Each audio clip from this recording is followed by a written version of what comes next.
Baik.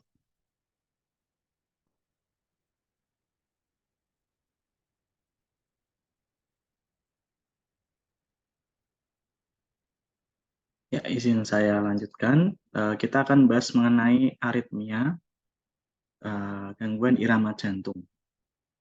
Nah, sini saya mau disclaimer terlebih dahulu, teman-teman, bahwa saya ini bukan memang seorang dokter, tapi bukan seorang spesialis jantung atau penyakit dalam yang punya kompetensi di bidang klinis.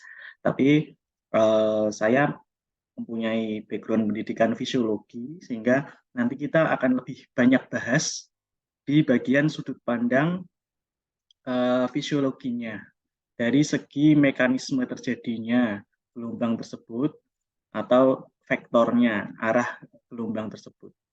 Jadi nanti kita akan lebih banyak membahas mengenai sisi mekanisme, ya. Jadi tidak banyak membahas mengenai klinisnya, ya. Supaya teman-teman di sini lebih mengetahui dari mana sih asalnya terbentuk gelombang tersebut, ya. Rumput itu naik ke atas, naik ke bawah itu dari mana sih? Nah, nanti kita akan lebih banyak bahas ya seputar mekanismenya. Baik, selanjutnya di sini kita akan bahas mengenai vektor EKG. Ya, kita ulang lagi ya yang kemarin. Jadi EKG itu seperti kita melihat jantung, ya. Nah, dari tempat kita masang lead atau elektroda, ya. Kalau teman-teman masang lead kan ada lead AVR, AVL, AVF, ya, yang kita pasang di tangan dan kaki. Kemudian ada lead prekordial yang kita pasang di dada, ya, ada lead V1, V2 sampai V6, ya kan. Kemudian ada juga lead yang tidak terlihat, yang kita sebut lead 1, lead 2, dan lead 3, ya. Nah, lead 2 ini ya kita umpamakan, ya, kita melihat ya jantung dari bagian bawah, ya. Kita lihat jantung dari bagian bawah kiri pasien. Jadi seperti ini. Nah, lead 2 itu soalnya arahnya vektor itu dari jantung ke arah kiri bawah, ya. Nah, sehingga nanti kita bisa melihat ya terbentuknya listrik jantung itu dari mana saja, ya. Nah, terbentuknya listrik jantung itu kan sesuai dengan sistem konduksi, ya, masih ingat ya. Sistem konduksi dimulai dari S anode, kemudian menuju ke serabut intranodal, kemudian habis itu menuju ke AV node, ya. Kemudian dari AV node, ya, dia nanti akan menuju ke ventricle. Nah, dari S anode ke AV node ini, ya, kalau teman-teman lihat ya, arahnya itu ke kanan ke kiri bawah, ya. Sehingga seperti ini arah kelistrikannya. Nah, teman-teman ingat ya, kalau arah listrik itu menuju ke arah elektrodanya, menuju ke arah leadnya, maka yang terbentuk adalah gelombang yang positif. Nah, karena dari S anode ke AV node ini, ya, itu searah dengan lead 2, ya, menuju ke arah lead 2, nah, maka yang terbentuk adalah gelombang yang positif ke atas. Nah, sehingga di EKG dilambangkan ya grafiknya itu ke atas seperti ini, ya. Nah, ini ya S anode ke AV node ini ya melambangkan atrium yang sebelah kanan, ya. Kemudian kalau atrium kiri bagaimana? Kalau atrium kiri ya konduksi jantungnya beda lagi. Ada yang namanya serabut Bachmann. Nah, serabut Bachmann ini teman-teman lihat ya dari S anode ke atrium kiri. Ya, arah listriknya kemana? Pastinya ke sana. Ya. Nah, ke arah sana. Nah, ke arah sana itu dia menjauhi dari lead 2. Sehingga yang terjadi adalah gelombang yang seperti ini. Nah, gelombang yang hampir negatif, ya, ya, menuju ke bawah. Ya, karena dia menjauhi dari lead 2. Ya, jadi tidak positif. Nah, karena arahnya menjauhi dari lead 2, maka dia turun ke bawah. Nah, kemudian dari S anode ya ke AV node, dari AV node listriknya akan ke ventricle. Ya, tapi listrik di atrium, ya, atrium kanan, atrium kiri, dia tidak bisa, ya, menuju ke ventricle kecuali melalui satu tempat, yaitu di AV node. Nah, di AV node ini adalah, ya, junction atau penghubung antara atrium dan ventricle. Jadi listrik di atrium itu tidak bisa ke ventricle kecuali melalui AV node. Nah, nanti di AV node ini, ya, kelistrikannya akan mengalami jeda sebentar. Nah, karena jeda sebentar, berarti di situ tidak ada kelistrikan yang mengalir. Nah, sehingga di sini ada garis yang apa namanya, stack di situ, ya, garis lurus, ya, tidak ada listrik yang mengalir, jadi tidak ke atas atau ke bawah. Nah, itu melambangkan AV node. Nah, kita tahu, ya, PR interval, ya, awal gelombang P sampai awal QRS, ya, itu melambangkan AV node, ya. Nah, tadi yang atrium kanan itu dilambangkan oleh gelombang P yang awal. Atrium kiri dilambangkan oleh gelombang P yang akhir. Seperti itu. Selanjutnya di sini ada yang namanya bundle of His. Ya. Jadi listrik dari atrium, ya, itu ke ventricle melalui AV node, kemudian ke bundle of His. Bundle of His ini sebenarnya sudah ventricle. Nah, dari bundle of His dia akan, ya, menginnervasi septum. Nah, arah innervasi septum ini adalah ke sana. Ini berarti membelakangi dari lead 2. Sehingga yang terjadi adalah gelombang yang ke bawah. Garisnya nanti ke bawah. Nah, ini disebut dengan Q, ya, gelombang Q. Kemudian setelah itu, setelah septum sudah diinnervasi, kemudian nanti menuju ke masing-masing ventricle. Nah, karena dia menuju ke masing-masing ventricle, ya, utamanya menuju ke bawah dulu, ke apex dulu, maka listrik yang ditimbulkan itu sangat besar. Karena kenapa? Karena ventricle, ya, itu mengandung banyak sekali miosit, otot. Otot ini mengandung listrik. Kalau dia apa namanya, berkontraksi, dia mengandung listrik banyak sekali. Nah, sehingga di sini arah listriknya ke bawah, ya, ke kiri bawah dan besar, sangat besar. Dia akan membentuk suatu gelombang yang ke atas, ya, karena dia menuju ke lead 2. Ini yang kita sebut dengan gelombang R. Selanjutnya, ya, ada inervasi yang menuju ke arah ventricle masing-masing, ke kanan dan ke kiri, ya. Yang ke kiri namanya left bundle branch, yang ke kanan namanya right bundle branch. Nah, di sini kelistrikannya menuju ke atas, ya, membelakangi dari lead 2, sehingga, ya, listrik yang terekam di EKG akan ke bawah seperti ini.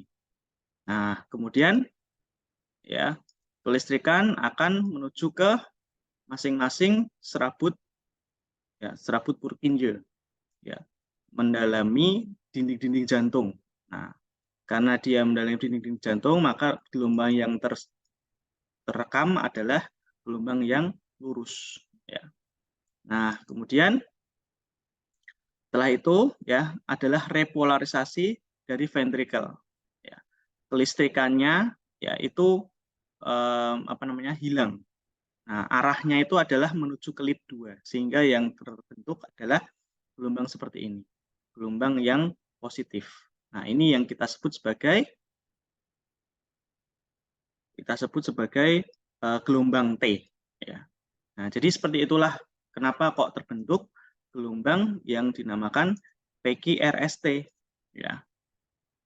Nah, jadi kita harus beranjak dari dasarnya dulu. Dasarnya adalah dari, ya, ini konduksi jantung. Dari konduksi jantung inilah, ya, kita bisa melokalisir, oh, gelombang P ini, ya, yang ke atas itu dibentuk oleh ini, apa, atrium yang sebelah kanan. Yang ke bawah ya, yang akhir itu dibentuk oleh atrium yang sebelah kiri. PR interval dibentuk oleh AV node, ya. QRS dibentuk oleh ventricle yang berkontraksi. T, ya, ST dibentuk oleh ya dinding-dinding jantung dan pembuluh darahnya. Kemudian gelombang T dibentuk oleh repolarisasi dari ventricle. Ya, sehingga kita bisa mengetahui tiap kelainan itu ya itu disebabkan ya karena masing-masing gelombang ini ya. Jadi kalau misalnya ada kelainan di atrium kiri ya maka kita lihat di P yang sebelah akhir. Ada kelainan dari ventricle maka kita bisa lihat QRS-nya. Ada kelainan dari pembuluh darah jantung maka kita lihat dari segmen ST-nya seperti itu. Nah, itu beranjak dari vektor elektrokardiografi yang normal tadi. Jadi kita lihat jantung ya dari bagaimana gelombang kelistrikan jantung itu terbentuk ya. Di mana saja ya kelistrikan jantung terbentuk seperti itu. Nah, setelah kita tahu ya gelombang kelistrikan jantung itu terbentuk di mana saja dan melambangkan apa saja ya, atrium, AV node, kemudian ventricle ya. Nah, maka kita harus tahu normalnya bagaimana sih ya. Normalnya itu bagaimana? Ya, kita ulang lagi ya yang kemarin. Nah, jadi gelombang P yang awal yang tadi melambangkan atrium dextra ya. Ya, itu lebarnya kurang dari 3 kotak kecil dan tingginya kurang dari 2,5 kotak kecil. Nah, kalau dia tingginya lebih dari 2,5 kotak kecil, lebarnya lebih dari 3 kotak kecil, berarti ada abnormalitas ya. Nah, bisa karena P pulmonal atau P mitral. Ya. P pulmonal itu karena gelombang P awalnya atau atrium dextranya yang mengalami pembesaran. Ya. Nah, kalau P mitral itu gelombang P akhirnya atau di atrium sinistranya yang mengalami pembesaran. Seperti itu. Kemudian interval PR ya awal gelombang P sampai awal gelombang QRS ya itu kita lihat lebarnya. Ya. Lebarnya ini apakah 3 sampai 5 kotak kecil.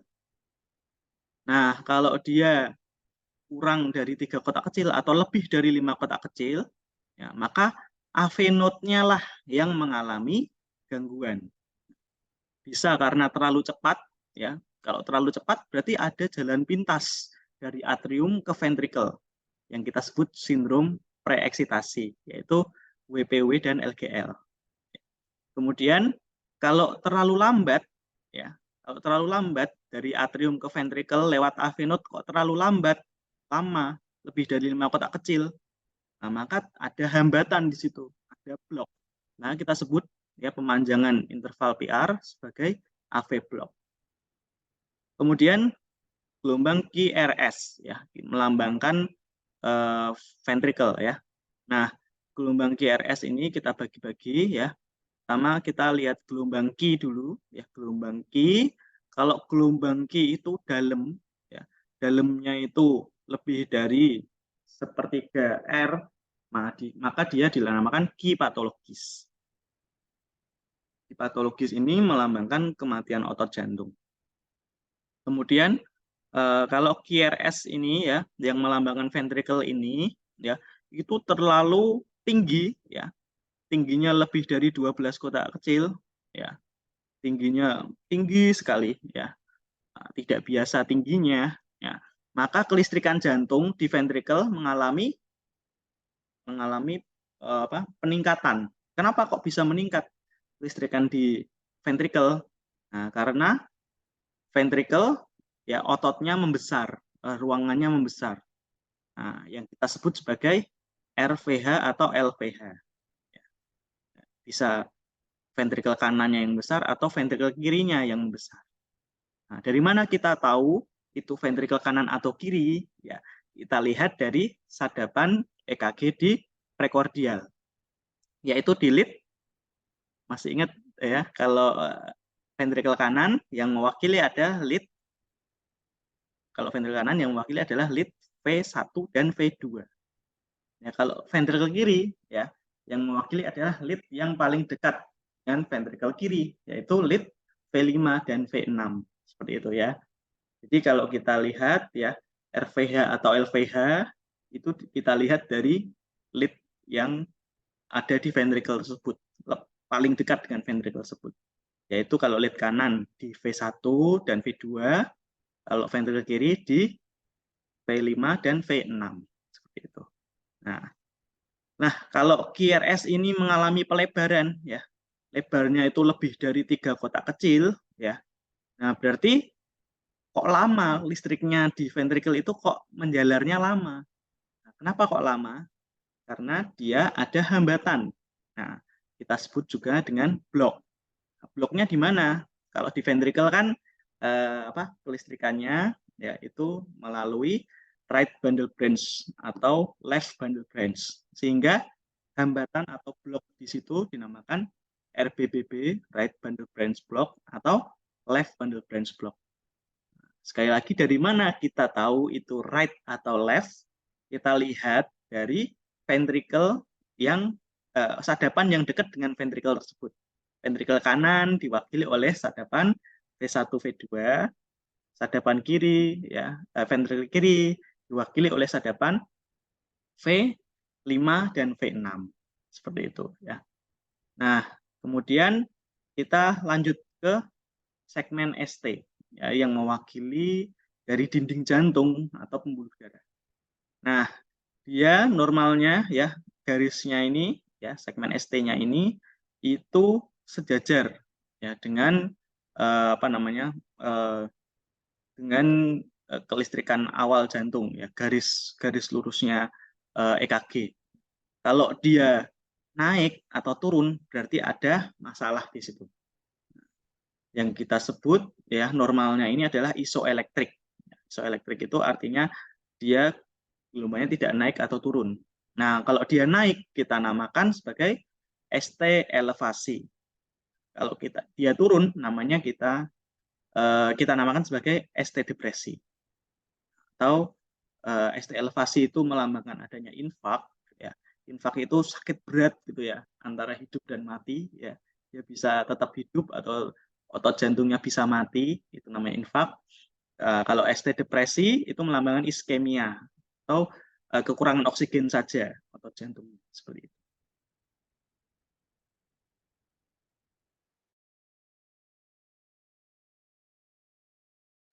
Baik, kita lanjutkan ke gelombang T.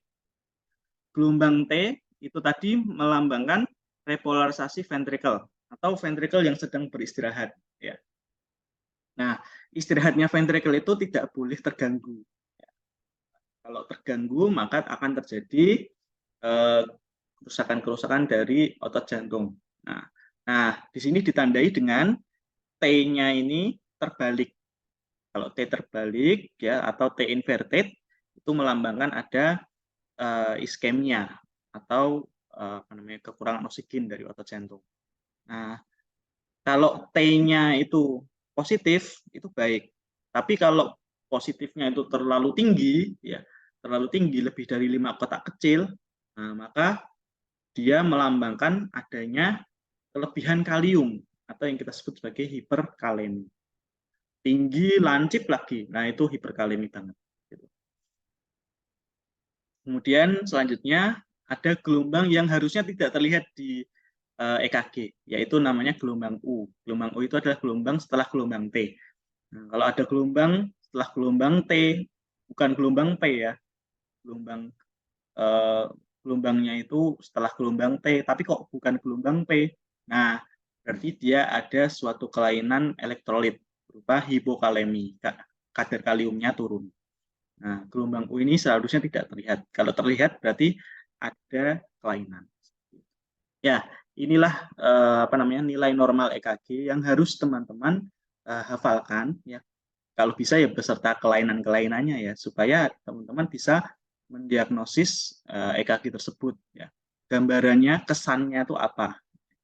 Kesan dari EKG tersebut apa? Nah, ada kelainan apa yang terlihat di EKG tersebut? Nah, baru kita lihat klinisnya pasien. Ya. Lihat klinisnya pasien, kemudian baru lihat EKG-nya. Jadi kita tidak hanya mendiagnosis berdasarkan EKG saja. EKG itu cuma alat bantu. Nah, banyak teman-teman yang suka konsul itu mengirim EKG-nya saja, yaitu tidak bisa kita baca juga ya. Nah, karena tidak ada klinisnya. Jadi kita harus tanya, ini klinisnya apa keluhannya? Nah, baru kemudian kita bisa baca EKG-nya.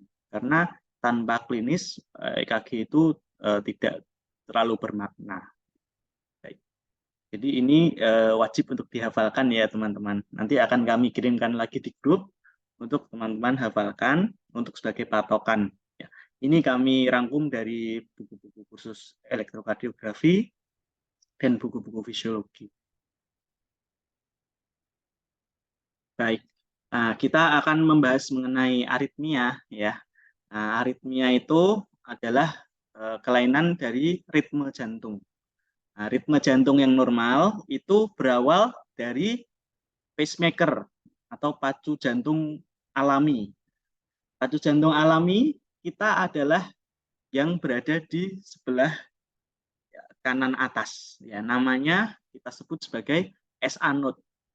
Ya, jadi kita punya pacemaker, ya, pacu jantung alami yang kita namakan SA node.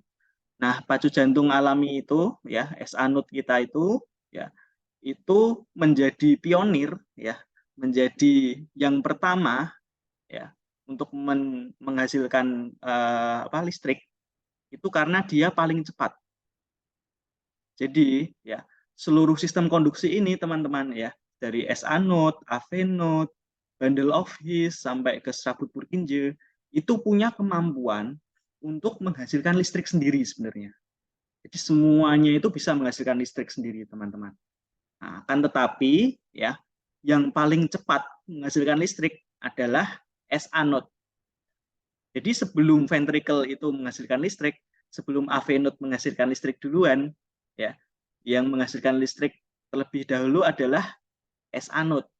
Ya, diambil alih oleh SA node. Jadi ventricle belum sempat untuk menghasilkan listrik. Seperti itu. Nah, karena ya SA node di sini ya itu menghasilkan listrik tiap 70 kali per menit. 70 kali per menit ya SA node itu menghasilkan listrik. Tentunya ini paling cepat di antara sistem konduksi yang lain. Ya, kita tahu ya kalau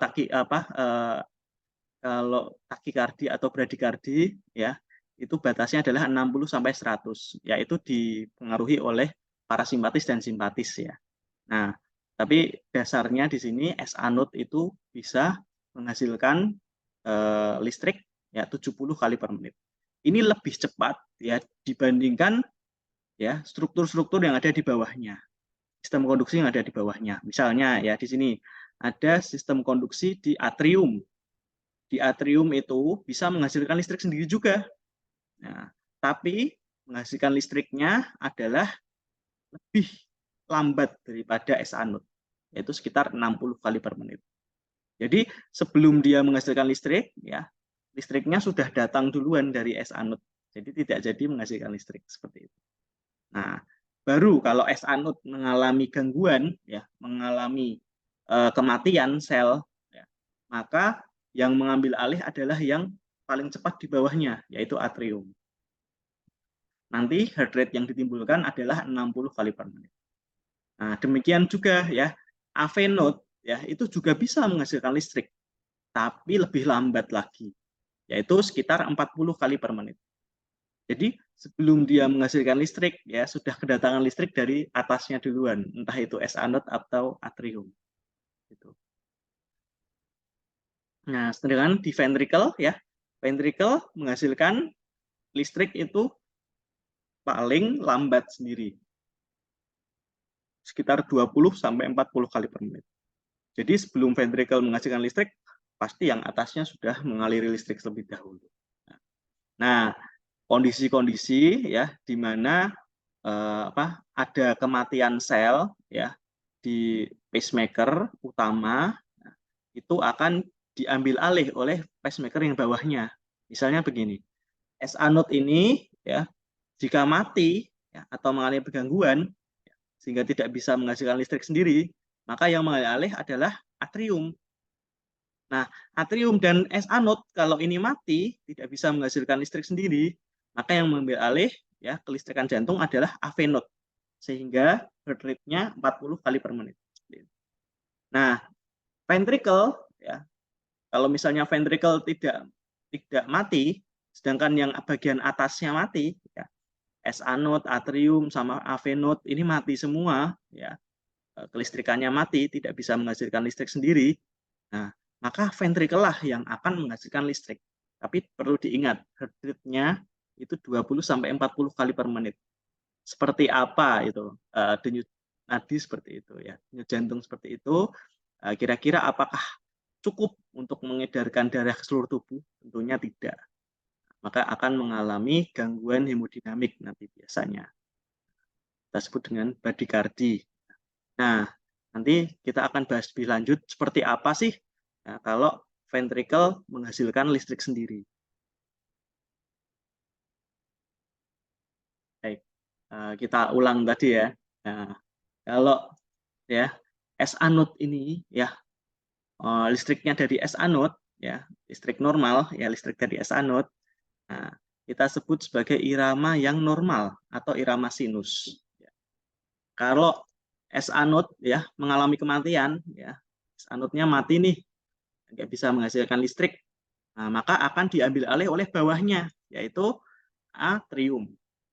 Di atrium baik atrium kanan atau kiri bisa.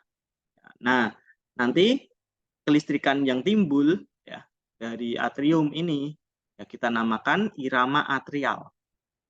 Irama yang ditimbulkan oleh atrium kita namakan irama atrial. Seperti itu. Nah, kalau SA node-nya mati, atriumnya mati, ya, maka akan diambil alih oleh bawahnya, yaitu AV node. Nah, AV node, listrik yang dihasilkan oleh AV node ini, ya, kita namakan irama AV node, atau kita namakan irama penghubung atau junctional. Kita lebih sering menyebutnya junctional, ya. Karena dia adalah junction atau pertemuan ya, penghubung dari atrium dan ventricle, makanya namanya junctional biasanya. AV node itu dinamakan junction. Nah, selanjutnya ya, kalau SA node, atrium ya, sama AV node-nya mati ya karena suatu sebab ya. Misalnya karena miokard infark ya. Nah, maka yang mengambil alih adalah yang di bawahnya yaitu ventricle. Di bagian-bagian ventricle. Nah, irama yang timbul ya itu nanti namanya irama ventricle. Nah, teman-teman ya, daerah di atas ventricle ya itu kita sebut juga dengan supraventrikuler. Supraventrikuler itu artinya apa sih? Supraventrikuler itu artinya daerah di atas ventricle. Apa saja?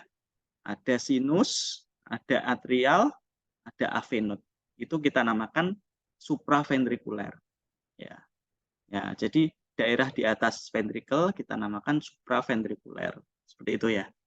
Jadi kalau ada yang namanya supraventrikuler takikardi, nah berarti yang menghasilkan kalau enggak dari sinus, ya dari atrium atau AV node. Seperti itu ya.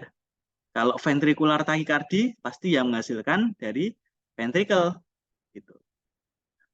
Kalau atrial fibrilasi berarti yang menghasilkan dari atrium. Ya, tidak mungkin sinus ya. Pasti dari atrium, entah bagian mana. Ya. Nah, jadi seperti itu ya, teman-teman, untuk penyebutannya. Irama-irama di jantung. Baik. Nah, kita akan bagi-bagi pembahasan kita ya berdasarkan tempat terjadinya irama. Nah, yang pertama adalah ya kalau sinus ya berarti namanya irama sinus ya.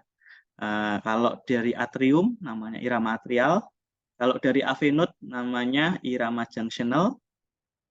Nah, kesemuanya ini dinamakan irama supraventrikuler. Ya. Nah, kegangguan di irama supraventrikuler kita namakan aritmia supraventrikuler. Seperti itu ya. Nah, sedangkan ya gangguan-gangguan ya irama ventrikel ya kita sebut sebagai aritmia ventrikuler. Aritmia ventrikuler. Kemudian nanti kita akan bahas juga mengenai AV ya. Atrium di AV block ya. Kita bahas tentang AV block. Nah, kemudian kita bahas juga mengenai aritmia emergensi, aritmia apa yang apa namanya biasa kita temukan di IGD. Nah, nanti kita akan bahas. Selanjutnya kita akan lanjutkan aritmia supraventrikuler. Ya, aritmia supraventrikuler tadi ya, supraventrikuler itu artinya daerah di atas ventrikel. Ya, bisa dari sinus, bisa dari atrium, bisa dari AV node. Nah, kita akan bagi-bagi ya. Sinusnya gimana, atrial gimana, kalau dari AV node gimana. Nah, nanti kan kita bagi-bagi. Nah, yang menjadi penanda ya dari aritmia supraventrikuler ya. Nah, itu adalah gelombang QRS-nya sempit. Ya. Gelombang QRS-nya sempit atau kurang dari 3 kotak kecil. Ya, disebut sempit itu kalau kurang dari 3 kotak kecil. Nah, kenapa kok gelombang QR-nya sempit? Ya, karena ya dia masih melalui jalur konduksi ventrikel yang asli. Nah, dari SA node, terus habis itu ke atrium, terus ke AV node. AV node ke ventricle itu masih melalui right bundle of His, right bundle branch, left bundle branch, itu masih melalui jalur konduksi yang asli.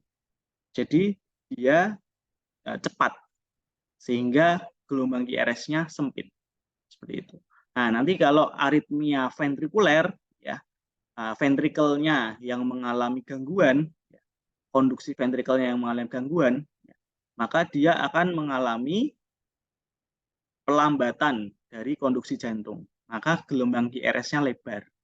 Nah, itu adalah tanda-tanda dari aritmia ventrikuler. Nah, kalau supraventrikuler, ya, supraventrikuler itu berarti dari atas ventrikel yang mengalami gangguan. Nah, dia biasanya ya gelombang QRS-nya sempit. Seperti itu ya. Kita bisa lebih tahu ya dari gelombang QRS-nya. Ciri-cirinya adalah gelombang QRS-nya sempit, kurang dari 3 kotak kecil. Itu adalah ciri-ciri dari aritmia supraventrikuler. Nah, kita mulai dari sinus dulu ya, gangguan di sinus. Ya. Nah, gangguan di sinus, ya, ini kita normal dulu, deh. Ya. Nah, kalau irama yang normal berasal dari sinus, ya, nah nanti dia seperti ini. Ya. Nah, irama sinus itu seperti apa sih normalnya?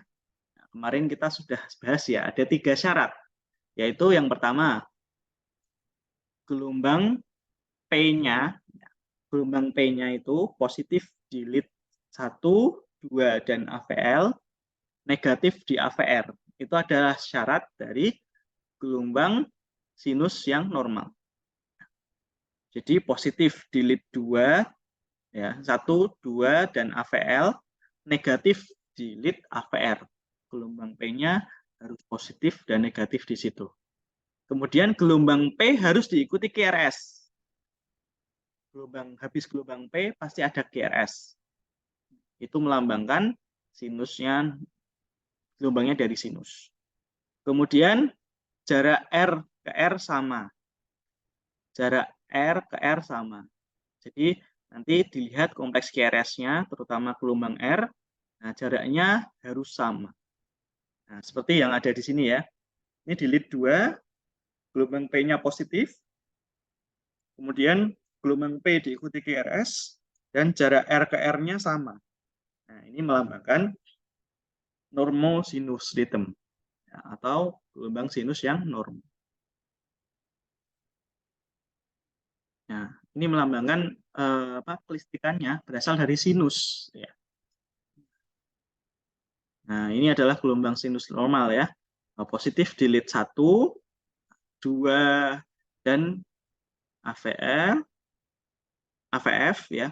Kemudian negatif di AVR. AVR-nya negatif. Kenapa kok seperti itu? Kenapa kok negatif di AVR? Nah, karena kita tahu ya, kalau AVR itu ya membelakangi dari arah kelistrikan atrium. Ya. Atrium kanan sama atrium kiri itu arah kelistrikannya ke kiri bawah. Sedangkan AVR itu lead-nya ada di kanan atas. Sehingga membelakangi dari lead AVR. Sehingga gelombang P yang ditimbulkan itu akan negatif ke bawah. Gitu ya. Nah, nanti bisa lihat lagi ya video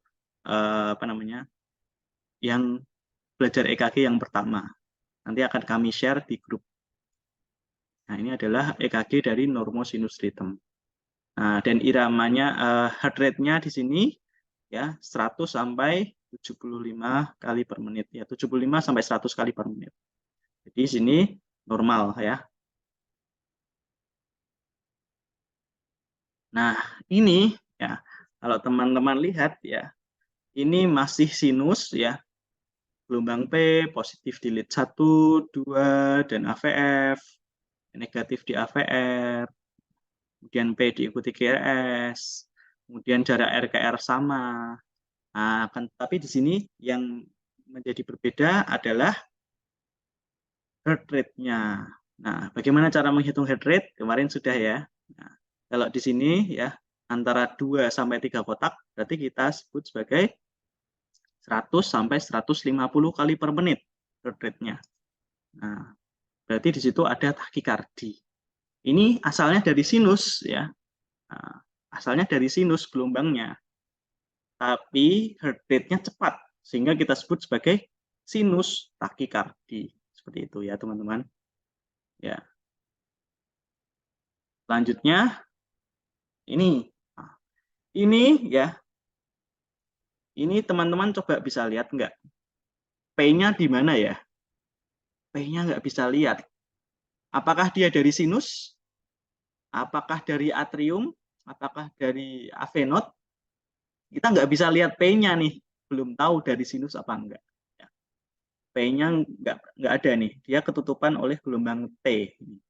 Adanya gelombang T langsung GRS. T langsung GRS. P-nya itu terselip di antara gelombang T. Nah, apakah kita bisa lihat P-nya itu berasal dari mana? Dari atrium, dari sinus kah? Atau dari avenot kah? Kita tidak bisa lihat, teman-teman. Nah, sehingga ini kita namakan sebagai SVT. Supraventrikular takikardi.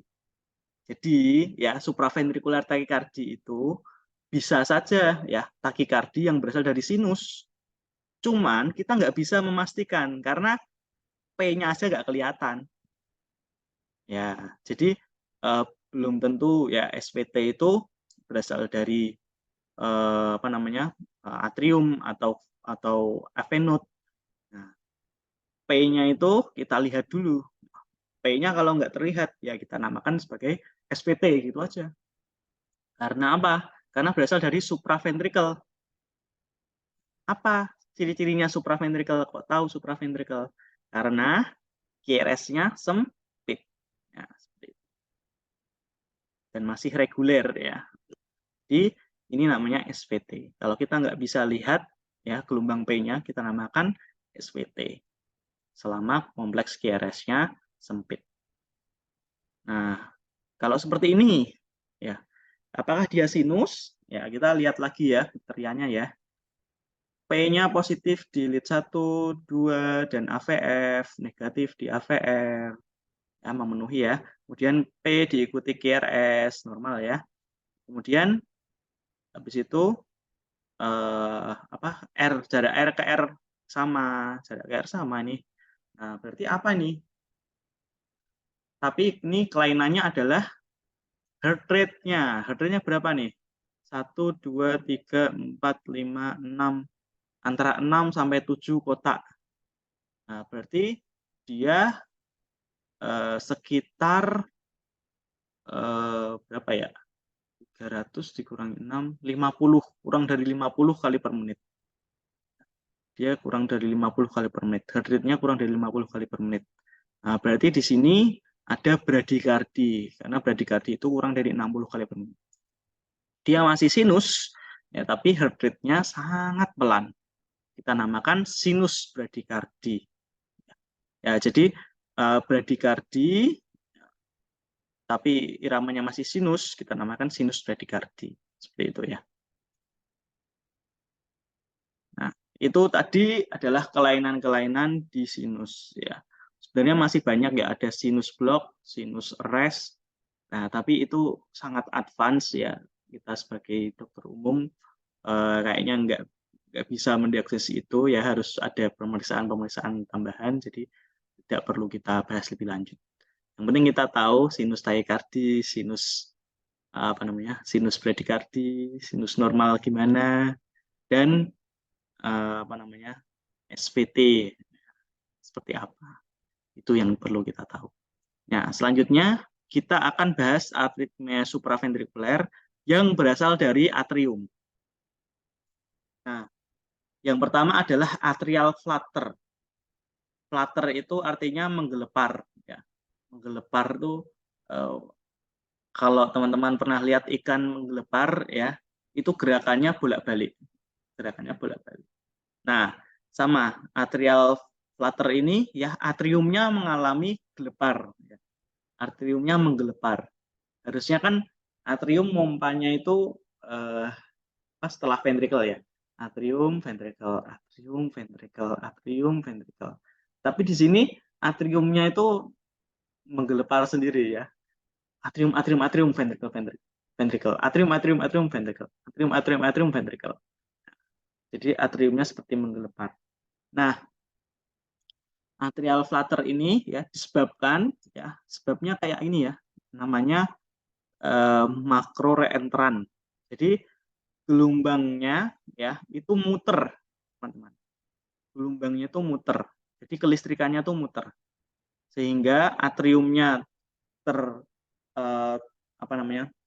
terlistriki beberapa kali ya, baru kemudian listriknya keluar ke ventricle. Atriumnya kelistriki 3 kali, keluar ke ventricle 1 kali. 3 kali, keluar ke ventricle 1 kali. 3 kali muter, keluar ke ventricle 1 kali. Nah, jadinya seperti ini, teman-teman. Gelombang P-nya ya ada 3, yang keluar ke ventricle cuma 1. Gelombang P-nya ada 3, yang keluar ke ventricle cuma 1. Gelombang P-nya ada 3, keluar ke ventricle cuma 1. Nah, itu namanya atrial flutter. Ya, atrial flutter itu tadi ya, gelepar. Atriumnya menggelepar. Kenapa kok menggelepar? Karena kelistrikannya muter doang. Di sini ya, di sini yang bisa kita lihat ya dari atrial flutter adalah gigi gergaji. Gigi gergaji di P-nya ya. P-nya itu kayak gigi gergaji ya. Bergerigi seperti itu ya. Dan paling terlihat di lead 23 AVF biasanya ya. Kemudian frekuensi P-nya itu sangat banyak ya, sampai 200 kali. Jadi P-nya itu bisa 200 kali. Nah, R-nya ya itu tidak sampai 100 kali misalnya, seperti itu. Jadi banyak sekali P yang dihasilkan. Karena tadi ya, muter terus kelistrikan. Makro reentrant. Selanjutnya bisa ya perbandingan P sama R itu 3 kali 1 kayak yang ada di gambar ini ya. P-nya 3, keluar QRS-nya 1. P-nya 3, keluar QRS-nya 1. Itu 3:1. Bisa juga 4:1. P-nya 4, keluar R-nya 1. Bisa juga 2 kali 1. P-nya 2, keluar QRS-nya 1. Itu bisa juga. Nah, yang khas dari atrial flutter adalah jarak R ke R-nya reguler.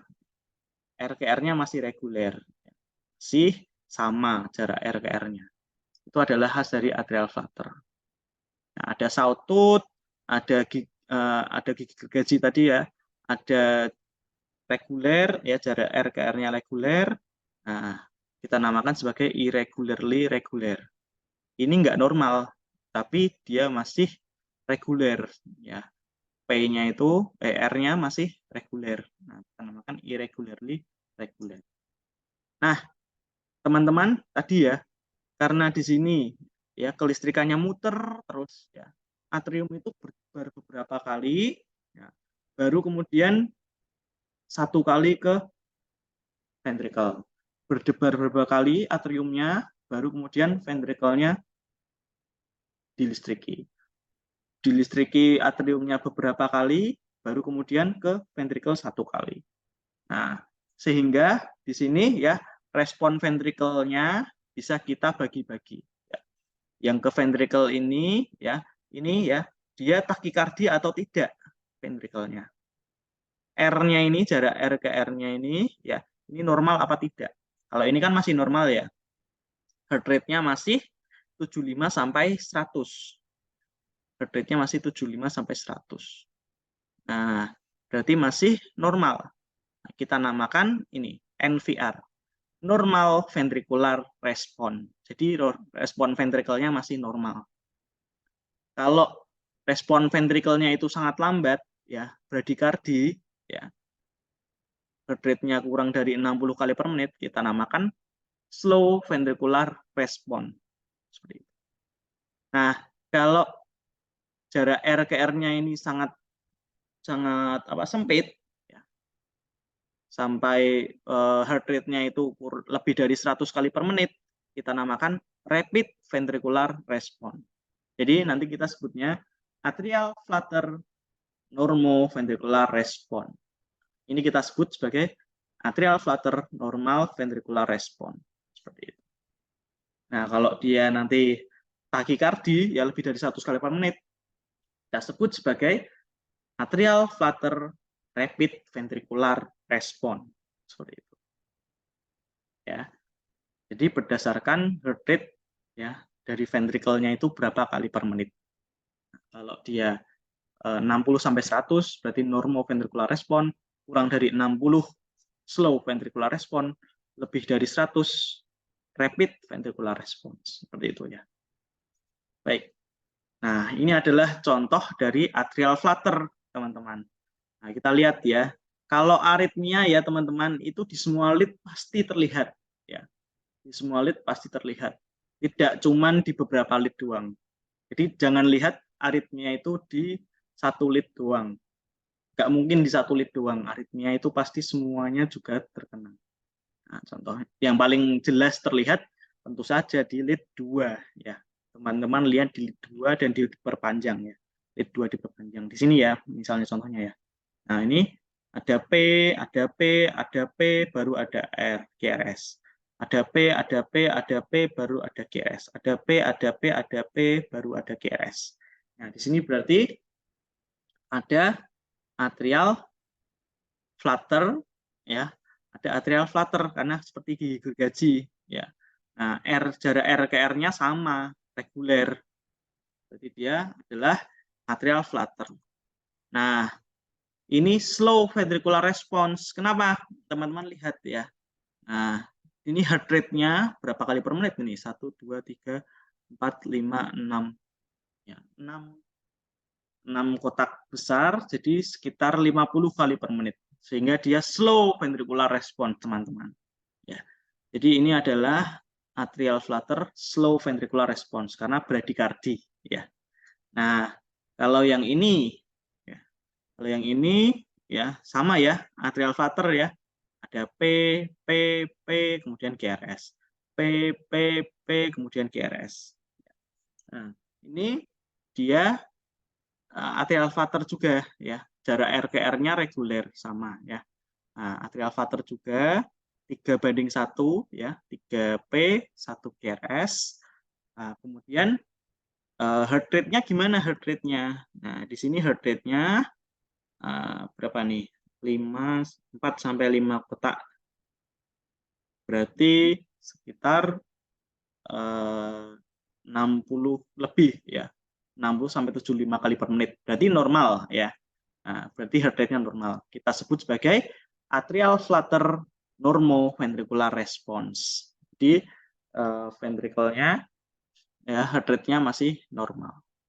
Ini kita sebut juga atrial flutter normoventricular response.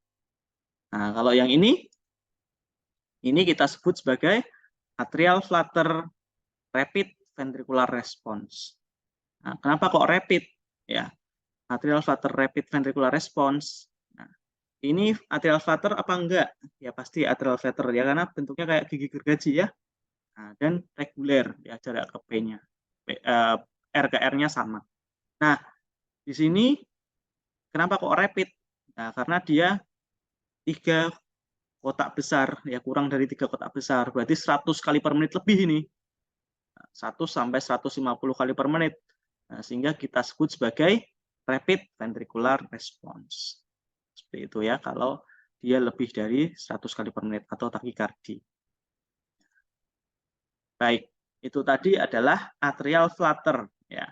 Nah, tadi patofisiologinya adalah ada listrik yang muter-muter di atrium sehingga menyebabkan atrialnya berdebar beberapa kali baru kemudian listriknya ke ventricle, berdebar beberapa kali baru kemudian ke ventricle, seperti itu. Nah, selanjutnya kita akan menuju ke listrik, gangguan kelistrikan yang berasal dari atrium. Nah, jadi kalau tadi ya muter-muternya itu di atrium, kelistrikannya itu muter-muter, muternya itu besar, ya, disebut juga makroenteran, reenteran. Nah, kalau di sini muter-muternya tuh dalam jumlah kecil dan banyak, jumlahnya banyak. Nah, kalau jumlahnya banyak, ya, nah, maka di sini disebut juga atrial fibrilasi. Atrial fibrilasi itu atriumnya bergetar, atriumnya cuma bergetar, tidak memompa dengan baik. Kenapa kok atriumnya cuma bergetar? Karena kelistrikan atriumnya itu sangat banyak, jadi bingung atriumnya. Ini dari mana? Biasanya kan dari S anode doang ya, yang menimbulkan listrik. Nah ini kok dari banyak tempat yang menimbulkan listrik. Nah, maka namanya mikroreenteran. Nah, maka nanti ya atriumnya akan memompa, ya, memompanya itu tidak beraturan, baru kemudian ventricle yang memompa. Memompa tidak beraturan atriumnya, baru kemudian ventricle yang memompa. Seperti itu. Jadi ini kita namakan atrial fibrilasi. Ya, gelombang P-nya tidak teratur atau tidak jelas. Ya, seperti yang di sini ya, teman-teman. Lihat di EKG-nya. Di sini gelombang P-nya yang mana nih? Ini P, tapi P-nya kecil dan tidak jelas. Yang mana yang P-nya ya? Nah, itu nggak jelas. Nah, itu adalah khas dari atrial fibrilasi. Kemudian P-nya sangat banyak. Ya. P-nya sangat banyak karena kecil-kecil ya. Jadi sangat banyak. Kemudian jarak R ke R-nya irregular. Nah, ini khasnya ya.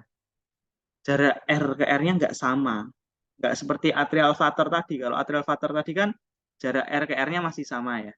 Nah, kalau ini jarak R ke R-nya tidak sama. Nah, kemudian kita sebut juga sebagai irregularly irregular.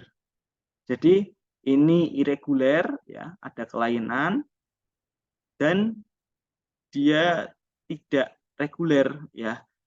Jarak R ke R-nya itu tidak reguler. Kita namakan sebagai irregularly irregular. Seperti itu. Nah, kita juga bisa sebut ya ventricle-nya itu, respon ventricle-nya itu sebagai berikut ya. Nah, kalau dia heart rate-nya itu kurang dari 60 kali per menit, ya, kita sebut sebagai slow ventricular response. Kalau heart rate-nya itu lebih dari ya 100 kali per menit, kita sebut rapid ventricular response. Kalau heart rate-nya itu 60 sampai 100 kali per menit, kita sebut sebagai normoventricular response. Sama kayak atrial flutter tadi ya. Nah, Tapi bedanya di sini adalah kita ngitung heart rate-nya ya tidak boleh pakai yang 300 dibagi kotak besar jarak R ke R, itu nggak boleh. Atau 1500 dibagi kotak kecil jarak R ke R, itu nggak boleh. Tapi makainya adalah dihitung dulu 30 kotak besar sampai mana, terus hitung R-nya kali 10. Masih ingat ya cara menghitung heart rate ya kalau iramanya irregular. Nah, kita pakainya itu ya. Tidak pakai yang 300 atau 1500 dibagi jarak R ke R ya. Nah, kita bisa lihat juga dari gelombang P-nya, teman-teman. Kalau gelombang P-nya seperti ini ya, ini tingginya kurang dari 1 mili, kita sebut juga sebagai atrial fibrilasi yang halus atau fine. Atrial fibrilasi yang halus. Nah, kalau yang kasar ya, P-nya ini tingginya lebih dari 1 mili atau 1 kotak kecil. Kalau lebih dari 1 mili berarti dia AF-nya kasar. Ya. Atrial fibrilasinya kasar. Seperti itu ya. Baik. Nah, ini nih. Ini irregular ya. Jarak R nya nggak sama. Ini jaraknya lebar banget. Ini agak sempit. Ini biasa. Ya. Nah, ini berarti irregular. Nah, P-nya mana P-nya? P-nya nggak jelas. Yang mana ya P-nya? Nah, berarti ini adalah suatu atrial fibrilasi. Nah, kita lihat dulu ya. Respon ventrikelnya gimana. Respon ventrikelnya di sini waktu kita hitung di sini ya itu ternyata dia bradikardi. Nah, sehingga kita namakan atrial fibrilasi SVR, slow ventricular response. Seperti itu ya, teman-teman. Nah, ini adalah contoh dari atrial fibrilasi SVR. Nah, kalau yang ini ya, ini setelah kita hitung-hitung normal ya. Nah, sehingga kita sebut sebagai atrial fibrilasi NVR. Apakah ini atrial fibrilasi? Ya, karena nih jaraknya tidak sama ya. Jarak R ke R-nya tidak sama, ada yang sempit, ada yang lebar. Kemudian P-nya mana? P-nya tidak jelas. P-nya yang mana ini? Nah, P-nya nggak tahu yang mana. Dan P-nya banyak. Nah, sehingga kita sebut juga sebagai atrial fibrilasi. Karena heart rate-nya normal, kita sebut atrial fibrilasi NVR. Nah, kalau yang ini ya atrial fibrilasi ya jelas ya karena ini irregular ya, ada yang lebar, ada yang sempit ya. Kemudian P-nya tidak terlihat ya, P-nya yang mana tidak jelas ya, tidak jelas terlihat. Nah, berarti ini atrial fibrilasi. Nah, atrial fibrilasi dia tapi heart rate-nya sangat cepat ini ya, lebih dari 100 kali per menit ini. Nah, sehingga kita sebut sebagai atrial fibrilasi RVR, rapid ventricular response. Seperti itu. Baik, itu tadi ya kita sudah bahas dari sinus sampai atrial ya. Nah, di sini ya, teman-teman dari sinus, irama sinus sampai atrium ya, semua itu ya, kalau kita nggak bisa lihat ya, nggak bisa lihat P-nya ya, nggak bisa lihat P-nya karena terlalu cepat ya, terlalu cepat sehingga ringket-rengket ya, T-nya itu tertutup gelombang T ya, sehingga kita nggak bisa lihat P-nya, P-nya itu apakah P atrium atau P sinus, maka kita namakan saja supraventricular tachycardia. Jadi belum tentu supraventricular tachycardia kalau dia normal dia jadi sinus atau dia jadi normal, tapi dia bisa ya jadi atrial fibrilasi. Atrial fibrilasi yang cepat ya, sangat cepat dia bisa jadi SVT. Ya, kalau dia reguler ya, atrial flutter yang cepat ya dan reguler dia bisa jadi SVT. Ya. Jadi kalau dia takikardinya sangat cepat ya dan QRS-nya itu sempit, ya tidak bisa kita bedakan ya, kita sebut sebagai SVT. Itu ya, tidak bisa kita bedakan dari atrium apakah dari sinus, pokoknya dia QRS-nya sempit, yaitu SVT.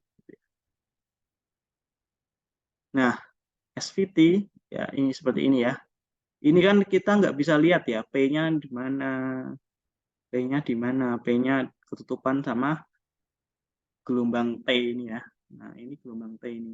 Nah, P-nya ketutupan sama ini. Kita nggak bisa lihat, yaitu dari atrium atau dari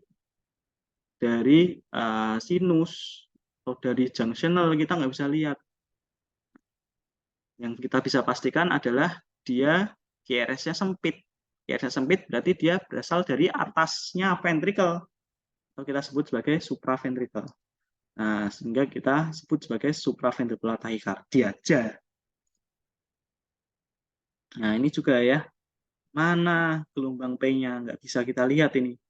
Ini ketutupan sama gelombang T. Nah, sehingga kita sebut aja SVT. Kenapa kok gelombang P-nya tidak bisa terlihat? Karena dia terlalu cepat, sehingga gelombang P-nya tertutup oleh gelombang T. Yang kita bisa pastikan adalah QRS-nya sempit, nah, sehingga dia berasal dari supraventricle pasti, berasal dari atasnya ventricle, yang kita sebut sebagai supraventricular tachycardia. Nah, ini juga ya, ini SVT ya, nah, karena gelombang P-nya itu tidak bisa terlihat ya. Kemudian ini ya, apa namanya, QRS-nya ya itu sangat sempit satu sama lainnya dan reguler ya, jaraknya sama, kita sebut sebagai SVT ya. Seperti itu ya teman-teman untuk apa namanya, irama-irama yang berasal dari atas ventricle, kita sebut sebagai ya supraventrikular, irama aritmia supraventrikular ya. Baik, selanjutnya kita masuk ke AV block. Sebelumnya mungkin kita akan bahas mengenai junctional dulu, teman. Sebentar ya.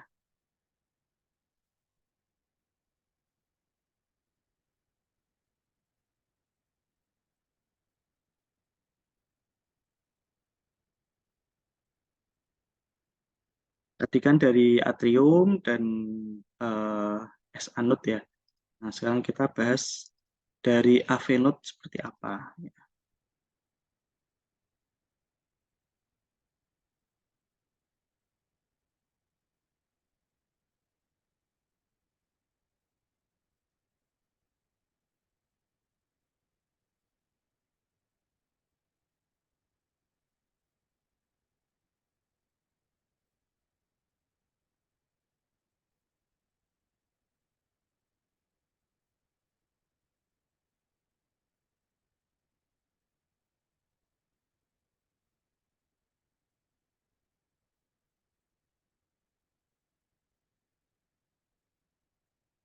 Oke, teman-teman yang bertanya silahkan bisa di kolom chat ya.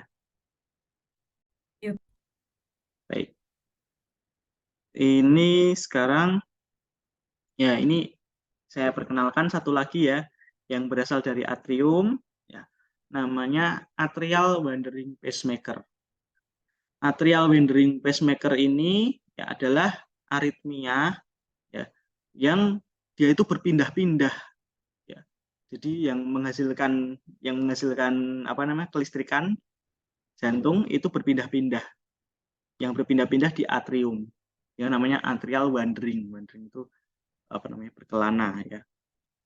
Jadi kadang di sini, kadang nanti di sini, nanti berpindah ke sini, berpindah ke sini, berpindah ke sini, berpindah ke sini, berpindah ke sini, berpindah ke sini, berpindah ke sini, berpindah ke sini. Nah, sehingga bentuk P-nya itu beda-beda. Nah, seperti ini ya, teman-teman. Bentuk P-nya kadang seperti ini, bentuk P-nya mengecil seperti ini, kemudian bentuk P-nya seperti ini, bentuk P-nya mengecil seperti ini, bentuk P-nya datar. Jadi P-nya itu tidak sama. Nah, ini namanya wandering atrial pacemaker. Ya. Jadi pacemakernya itu berpindah-pindah sepanjang atrium. Nah, dan banyak ya, banyak karena berpindah-pindah tadi.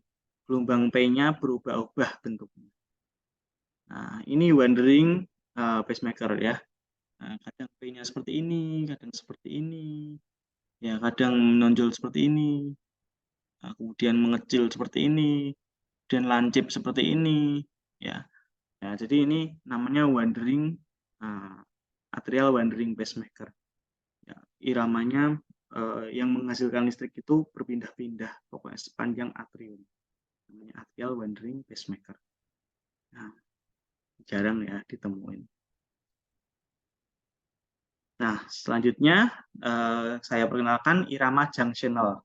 Irama junctional ini agak jarang kita temui ya, dan agak memusingkan ya. Jadi irama junctional itu berasal dari AV node, teman-teman. Ya, berasal dari AV node, ya asalnya dari AV node. Nah, kemudian dia akan menjalar baik ke atrium maupun ke ventricle. Nah, tentunya karena dia irama junctional, heart rate-nya 40 sampai 60 kali per menit. Ya. Heart rate-nya irama junctional itu 40 sampai 60 kali per menit. Ya. Jadi kalau sinus sama atriumnya itu mati, ya, iramanya akan diambil alih oleh AV node atau junctional.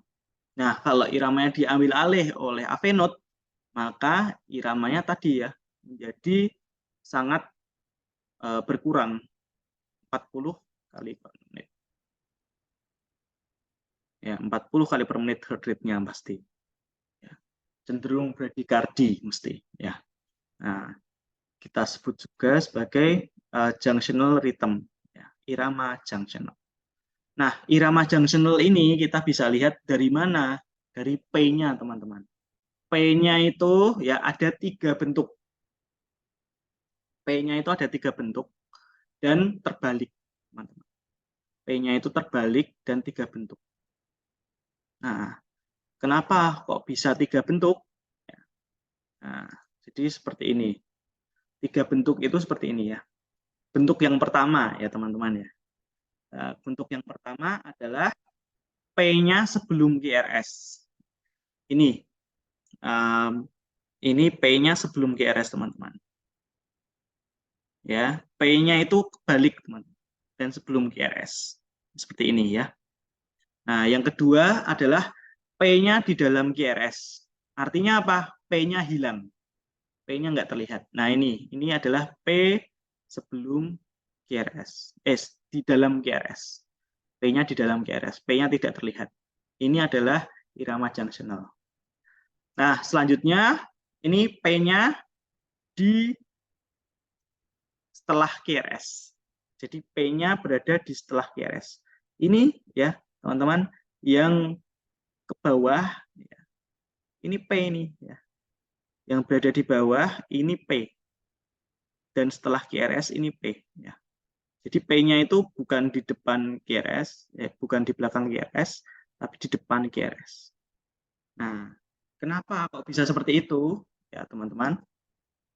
Nah, ini ya mekanismenya kenapa kok bisa P-nya sebelum QRS. Ya, jadi waktu terjadi kelistrikan di AV node ya, listriknya Mohon itu maaf, Dokter Nabil, 10 menit ya. lagi untuk materi. Habis itu kita Baik. tanya jawab. Baik, dokter.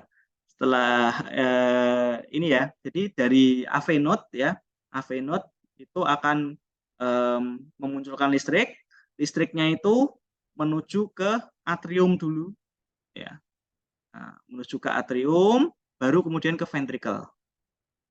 Nah, dalam perjalanan menuju ke atrium ini ya, berarti dia akan terbalik, teman-teman. Nah, kenapa kok gelombang P-nya terbalik? Ya, di lead 2 ternyata terutama ya. Karena dia membelakangi dari lead 2 yang berada di sini ya. Nah, dia membelakangi sehingga dia akan membentuk P yang terbalik. QRS-nya tetap ya sama ya karena berada berjalannya ke bawah menuju ke lead 2 sehingga dia akan sama. Nah, P-nya yang terbalik karena awalnya dari AV node menuju ke atrium. Berarti arah vektornya membelakangi lead 2. Sehingga dia terbalik. Nah, ini kenapa kok P-nya sebelum QRS. Selanjutnya, P di dalam QRS. Nah, kenapa kok bisa P-nya tidak terlihat? P-nya di dalam QRS. Ya, karena ya gelombang yang ke atrium ini bersamaan dengan ventricle. Kalau tadi kan ke atrium dulu, baru ke ventricle. Hanya saja arah listriknya membelakangi. Nah, sekarang ya atrium dan ventricle-nya barengan. Sehingga yang dominan adalah yang ke ventricle. Sehingga tidak terlihat di sini. Gelombang P-nya tidak terlihat. Itu ya kalau P-nya di dalam QRS. Nah, kalau P-nya setelah QRS, berarti QRS dulu, baru P, baru ke atrium. Ke ventricle dulu kelistrikannya, baru ke atrium. Nah, jadinya nanti P-nya akan terbalik ya, tetap terbalik ya, karena dia berasal dari AV node ke atrium. Vektornya membelakangi dari lead 2. Sehingga muncul P-nya itu terbalik dan berada di setelah QRS. Nah, itu adalah jenis-jenis ya dari P di irama junctional. Agak memusingkan memang irama junctional ini. Tapi kalau kita tahu ya mekanisme terbentuknya kelistrikannya, maka akan terlihat agak mudah bagi kita. Baik. Nah, ini contohnya teman-teman ya, gelombang P-nya sebelum QRS. Gelombang P sebelum QRS. Nah, kalau yang ini gelombang P-nya tidak terlihat, teman-teman. Nah, ini irama junctional juga ya. Teman-teman bisa lihat ya, heart rate-nya berapa kali per menit nih. Ya, sangat brady ya. Karena berasal dari AV node, dia sangat brady. Kemudian ini, teman-teman. Ini ya gelombang P-nya setelah QRS. Ya, jadi itu adalah contoh dari irama junctional, teman-teman. Nah, kita lanjut ke ini ya, ke AV block. Saya mohon tambahan waktu ya, mungkin nanti kita bisa selesaikan sekalian ya untuk Baik, siap dokter. Silakan dokter. ya, Sepertinya semakin seru. ya siap. Ya, itu tadi junctional ya. Nah, setelah itu AV block ya teman-teman. AV block ya berarti ada hambatan di atrial ventrikular. Ya. AV node-nya ada hambatan. Nah, AV block ini kita bagi jadi 3 derajat. 1, 2, 3. Ya. Nah, jadi dari atrium ke ventricle ya teman-teman, itu tidak bisa melalui apapun. Kelistrikannya tidak bisa melalui apapun, kecuali melalui AV node. Jadi dari atrium ke ventricle, itu kelistrikannya tidak bisa melalui apapun, kecuali melalui AV node.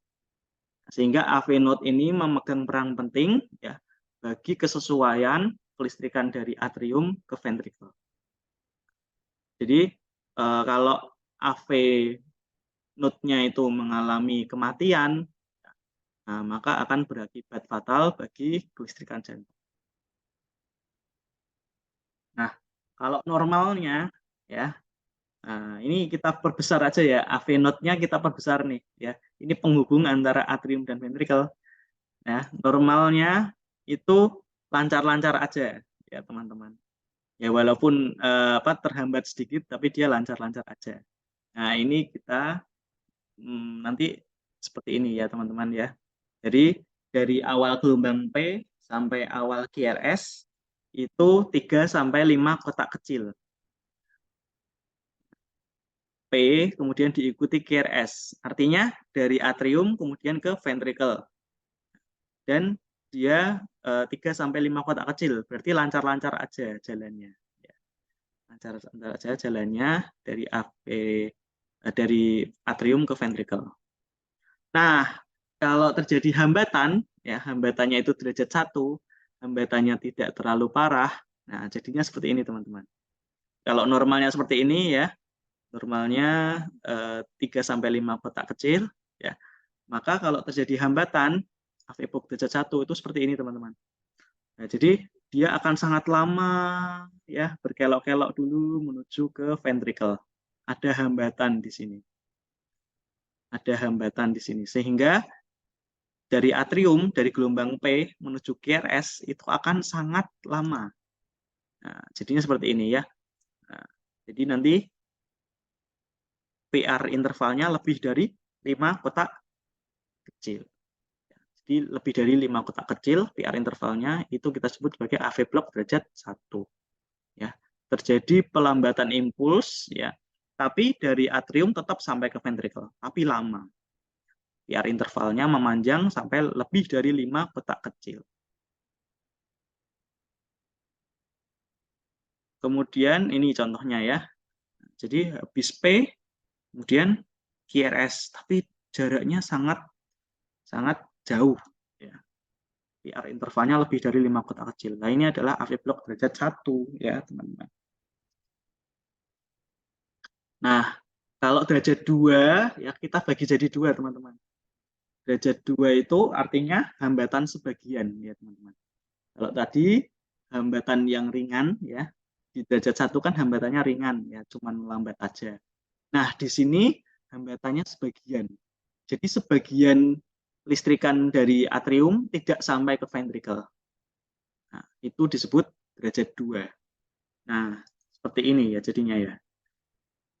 Ini biasa aja, ini mulai terlambat, ini nggak sampai ke ventricle.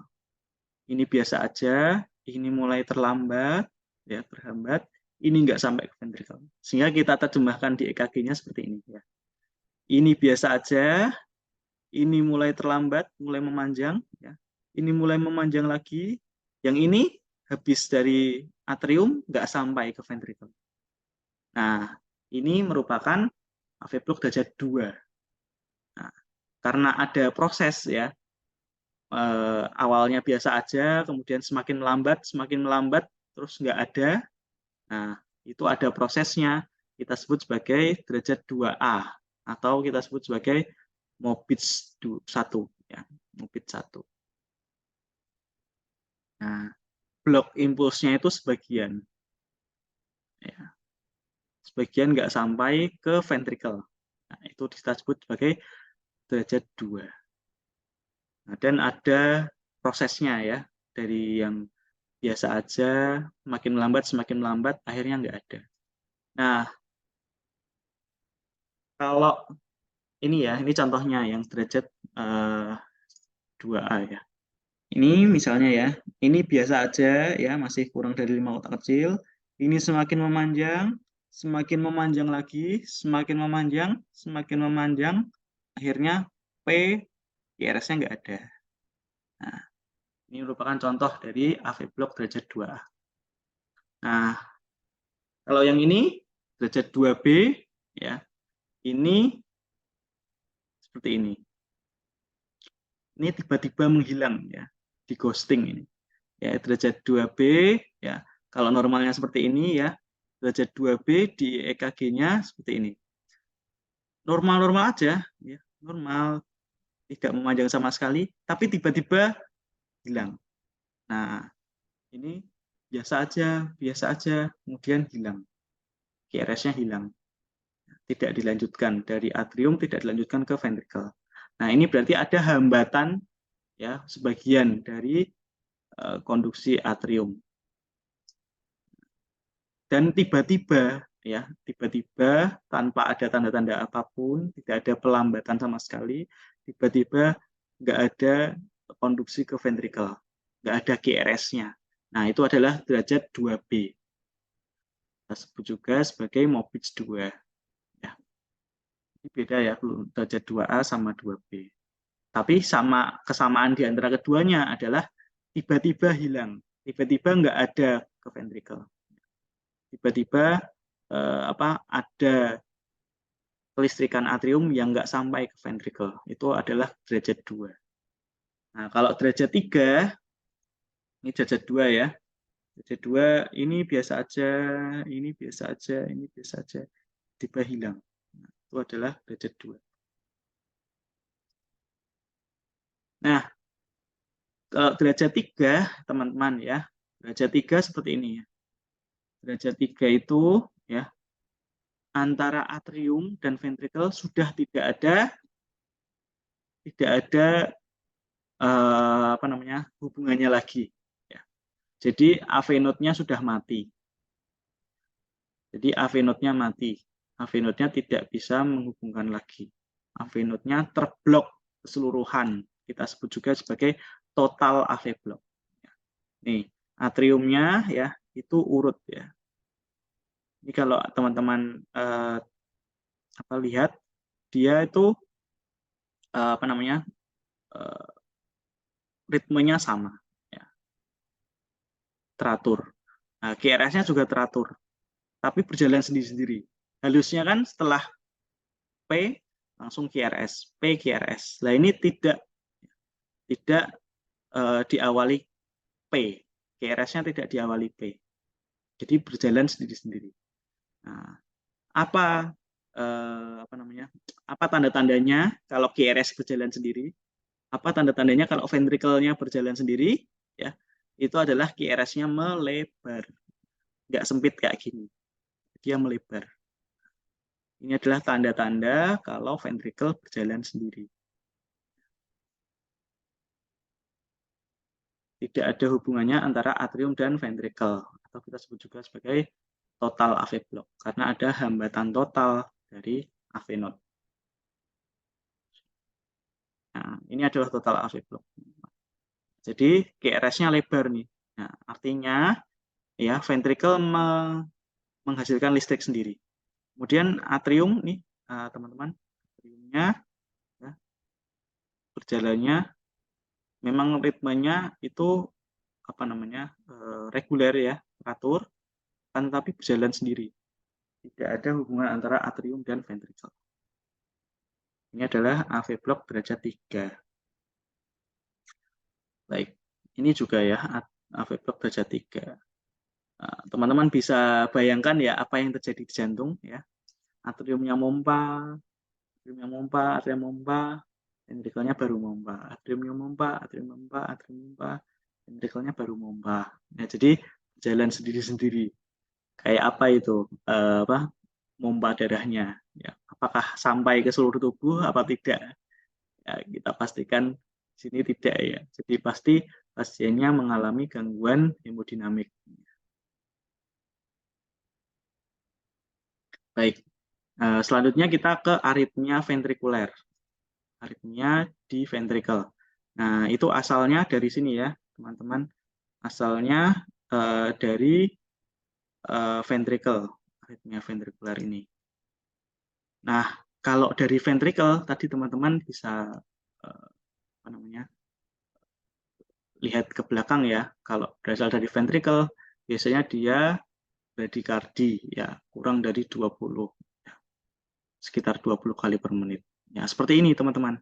Kalau ventricle berjalan sendiri tanpa atrium. Ya, ini iramanya cuma ventricle doang. Nah, dia sangat bradi ya teman-teman ya. Nah, gelombang P-nya nggak ada, QRS-nya lebar-lebar ya. Jadi irama yang ditimbulkan ventricle itu ciri-cirinya adalah QRS-nya lebar. Dan aneh ya. QRS itu kan harusnya ke atas semua ya. Nah, ini kok ada ke atas, ada yang ke bawah, ke atas, ke bawah. Ini aneh QRS-nya. Nah, berarti dia irama ventrikuler. Irama ventrikuler yang sendiri, nggak ada P-nya sama sekali, namanya irama idioventrikuler. Dia pasti bradikardi. Nah, ini adalah irama idioventrikuler. Bayangin ya, denyut jantungnya. Dek, dek. Ya, apakah sampai itu darahnya ke seluruh jaringan? Ya, kayak ada yang tahu ya. Baik, lanjut ya, kita ke ventricle extrasystole. Atau kita sebut sebagai prematur ventricular contraction. Dari namanya ya, berarti dia adalah gelombang dari ventricle yang muncul duluan. Jadi, nanti seperti ini teman-teman. Ini irama sinus biasa. Ini irama sinus biasa. Lah kok ujuk-ujuk ada ventricle yang muncul. Kenapa kok bisa tahu kalau ventricle? P ya, QRS-nya ini lebar, ya lebih dari 3 kotak kecil dan aneh bentuknya. Nggak kayak gini ya. Ini kan bentuknya rapi, ya, apa namanya, lancip, ya, dan sempit. Kalau ini lebar dan aneh. Ini sampai sini loh, teman-teman, QRS-nya. Nah, jadi lebar dan aneh. Disebut bizarre ya, QRS-nya bizarre. Nah, dan muncul sebelum waktunya. Harusnya kan di sini ya. P P harusnya di sini P. Lah ini kok muncul duluan QRS-nya. Nah, namanya premature ventricular contraction atau ventricle extrasystole. Munculnya gelombang P tanpa ada apapun ya, tiba-tiba muncul sendiri. Itu namanya phase.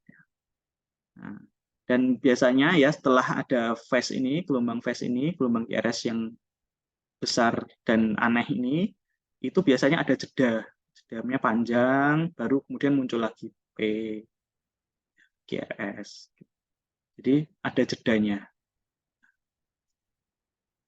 Nah, ventricle extrasystole ini ya kita bisa kategorikan ya. Jadi beberapa jenis. Nah, ini ya, teman-teman bisa lihat ya, ventricle extrasystole-nya muncul ya setelah gelombang normal. Ada normal 1, ada phase. Ada gelombang 1, ada phase. Ada gelombang normal 1, ada phase. Nah, ini kita namakan phase atau PVC bigemini. Bigemini itu artinya Gemini itu kembar ya, kembar 2. Nah, kembar 2. Jadi ada ya, ada phase, tidak ada. Ada phase, tidak ada. Ada phase, tidak ada. Itu namanya PVC atau phase bigemini. Kalau yang ini ya, ada phase normal normal, ada phase normal normal, ada phase normal normal. Nah, ini disebut sebagai PVC trigemini. Kemudian kalau ini ya ada phase normal normal normal, ada phase normal normal normal, kita sebut sebagai PVC quadrigemini. Quadrigemini artinya dia kembar 4 ya. Nah, ada 4 saudara ini. 1, 2, 3 phase, 1, 2, 3 phase gitu. Kemudian, nah kalau phase-nya itu muncul 2 kali berturut-turut, kita namakan phase-nya couplet ya, atau phase yang berpasangan. Nah, ini adalah phase ya. Ini phase ini deh ya. Ini yang normal, ini gelombang normal, gelombang normal, gelombang normal, gelombang normal. Ini phase, ini phase, ini phase. Nah, tapi teman-teman lihat ya, bentuknya berbeda-beda. Nah, ini berarti asal gelombang phase-nya itu berbeda-beda. Ada yang dari sini, ada yang dari sini, ada yang dari sini, ada yang dari sini di ventricle ya. Nah, sehingga kita sebut juga sebagai phase ya multivokal.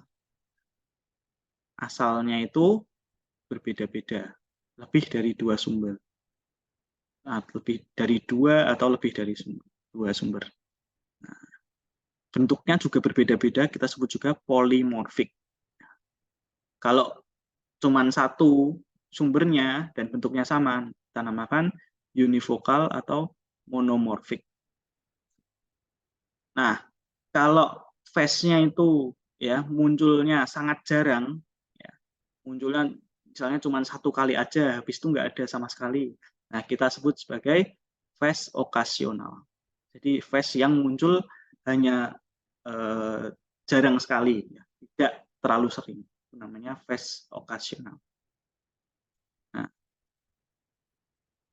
phase ini ya munculnya ya tidak boleh terlalu sering. Ya. Phase ini munculnya tidak boleh terlalu sering. Nah, karena kenapa? Karena kalau phase munculnya terlalu sering, ya kita sebut sebagai VT ya teman-teman. Tadi kan ada couplet. Ya. Couplet itu kalau dia 2 ya berturut-turut, ada phase 2 kali berturut-turut, ya kita sebut sebagai couplet. Nah, kalau 3 kali berturut-turut kita sudah sebut itu sebagai VT. Jadi tidak boleh muncul sangat sering ya. Tadi misalnya bigemini itu sangat berbahaya kalau muncul phase yang sangat sering. Ya. Ini ya, misalnya lebih dari 6 kali tiap menit munculnya kok lebih dari 6 kali itu bisa kita waspadai. Ya. Karena nanti bisa jadi VT, phase yang beresiko terjadi VT itu namanya phase maligna, phase yang ganas.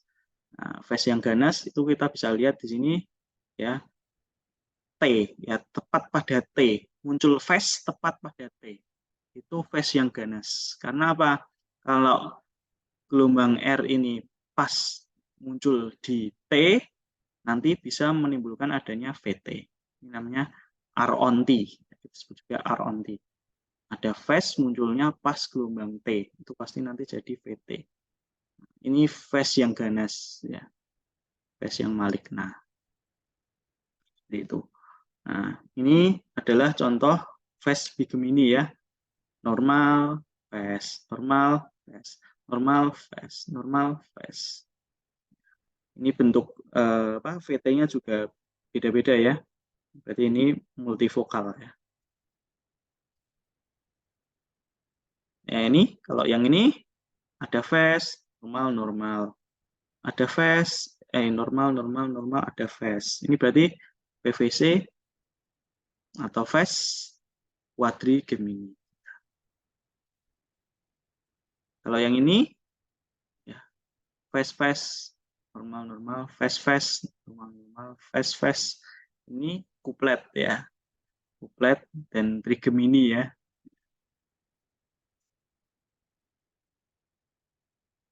Nah, ini adalah ventricular tachycardy. Ventricular tachycardy itu adalah takikardi yang asalnya dari ventricle. Bedanya dengan supraventricular tachycardy apa? Tadi ya, gelombang QRS-nya itu lebar-lebar nih ya, lebih dari 3 kotak kecil. Nah, ini kita sebut sebagai ventricular tachycardy. Bentuknya kayak gunung. Nah, QRS-nya lebar ya.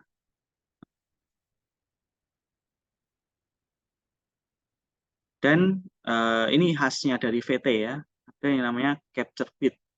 Ada denyutan yang muncul di antara VT.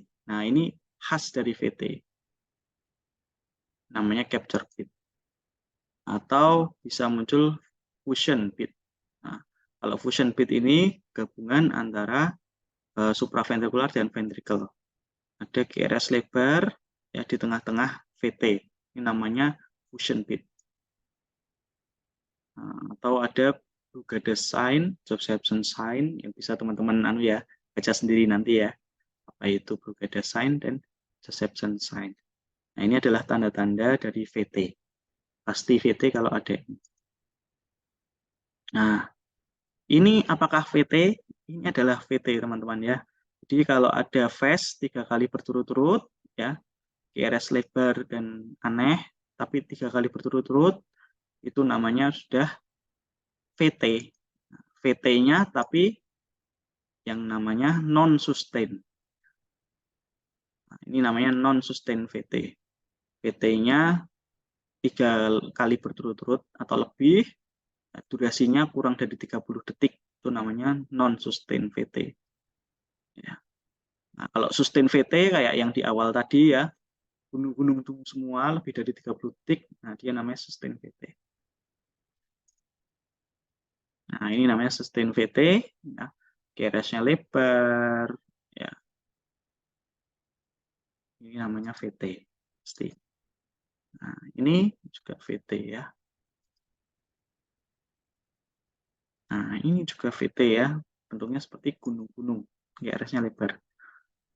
Nah, kalau yang ini apakah VT juga? Ya, ini VT juga ya teman-teman, tapi VT-nya itu polimorfik. Ya, bentuknya beda-beda. Dan bentuknya kayak kumparan ya. Kadang lebar, kadang kecil, kadang lebar, kadang kecil, kadang lebar. dan dia terbalik-balik ya, kadang lancipnya di bawah, lancipnya di atas, lancipnya di bawah lagi, lancipnya di atas lagi. Nah, ini disebut sebagai torso de Poing. Ya. Torso de Poing ini adalah salah satu VT yang bentuknya berbeda-beda atau VT polimorfik. Nah, biasanya karena gangguan elektrolit ya, biasanya hipomagnesemia. Nah, ini adalah contoh dari torso de Poing ya. Biasanya karena ada R-on-T. Terus habis itu jadi kumparan seperti ini. Nah, ini namanya torso de Poing. Nah, ini adalah torso de Poing ya, seperti kumparan ya. Besar, kecil, besar. Ada polanya. Nah, perbedaan dari ventricle fibrilasi apa? Ventricle fibrilasi itu ventrikelnya mengalami ya, getaran-getaran ya. Kenapa kok getaran-getaran seperti itu? Karena tadi ya, seperti atrium tadi juga ya, banyak sekali yang menimbulkan listrik, tapi tidak cukup kuat untuk menimbulkan pompa dari ventricle, sehingga ventrikelnya hanya bergetar. Seperti ini ya. Jadi benar-benar irregular ya, tidak ada regularitas di antara ini semua. Ya. Cuman kompleks QRS-nya itu lebih dari 3 kotak kecil. Nah, ini bisa kita kita bisa kelompokkan juga jadi VF yang coarse, yang kasar, dan VF yang halus atau fine. Nah, ini adalah ventricular fibrilasi ya. Nah, berbeda ya dari tadi torso de Poing, tidak ada polanya sama sekali. Ya, itu tadi adalah aritmia ventrikuler. Nah, kita lanjut ke aritmia emergensi ya. Aritmia emergensi di IGD kita lebih sering melihat aritmia ya. Apa saja gelombang EKG di sana yang kita bisa lihat. Yang pertama dari kasus cardiac arrest. Cardiac arrest atau henti jantung ya. Kita akan disuruh untuk memilih ya. Ada 4 irama yang ada di sini. Irama yang shockable dan non-shockable. Masing-masing ada 2 irama. Yang pertama adalah irama VT dan VF ya. Yang kita suruh untuk membedakan. VT tadi ya, VT itu seperti gunung, VF itu seperti rumput ya. Nah, kalau irama yang non-shockable tidak bisa di-shock itu ada PEA. PEA itu adalah semua irama ya selain VT, VF maupun asistol. Kalau asistol itu apa? Asistol itu garis ya. Jadi tidak ada kelistrikan sama sekali, itu namanya asistol. Kalau PEA semua selain VT, VF maupun asistol yang tidak ada nadinya, itu namanya PEA, pulselessness electrical activity. Nah, kita akan disuruh untuk membaca 4 hal tersebut. Kalau ada VT, maka kita shock. Kalau ada VF, maka kita shock, kasih defibrilasi kelistrikan. Nah, kalau asistol, maka kita tidak memberikan shock. Ya. Kalau PEA, semua kelistrikan selain VT, VF, ataupun asistol yang tidak ada nadinya, kita juga tidak memberikan shock. Itu. Nah, kemudian tachyarrhythmia. Nah, algoritma tachyarrhythmia seperti ini, teman-teman ya. Jadi kita harus mengidentifikasi mana ya yang tachyarrhythmia yang mempunyai QRS lebar dan sempit, itu intinya ya. Kalau QRS-nya sempit ya maka nanti ya itu berasal dari supraventricle ya biasanya. Nah, dia nanti terapinya akan berbeda dengan QRS yang lebar seperti itu. Jadi kita harus bisa membedakan antara QRS yang sempit dan lebar. Artinya QRS yang sempit itu berarti berasal dari supraventricle, QRS yang lebar berarti dia berasal dari ventricle. Nah, selanjutnya adalah bradyarrhythmia. Nah, kita juga suruh untuk melihat monitor, tapi di sini tidak disuruh menentukan ini kesannya apa ya dari iramanya ya. Yang penting di situ ada bradyarrhythmia. Ada bradikardi kurang dari 50 menit. Nah, itu sudah termasuk bradiarrhythmia, masuk ke algoritma ini. Jadi kalau bradikardi kita tidak disuruh untuk melihat iramanya, ini irama apa, AV block atau junctional atau irama idioventrikuler, tapi kita hanya melihat dari heart rate-nya, itu apakah kurang dari 50 atau tidak. Gitu. Jadi kalau brady kan bisa saja karena AV block, bisa jadi karena irama junctional atau irama idioventrikuler, ya. Jadi bisa karena irama-irama tersebut, ya. Itu semua yang kita sudah bahas selama 3 pertemuan ini yang melalui EKG, ya, bagaimana EKG normal kita sudah bahas di part pertama. Kelainan-kelainan EKG yang morfologi kita sudah bahas di pertemuan yang kedua. Nah, sekarang kita bahas mengenai irama-irama, kelainan irama yang kita bahas di pertemuan ketiga ini. Jadi harapan kami teman-teman bisa memahami ya bagaimana kelistrikan jantung tersebut terbentuk, EKG tersebut adalah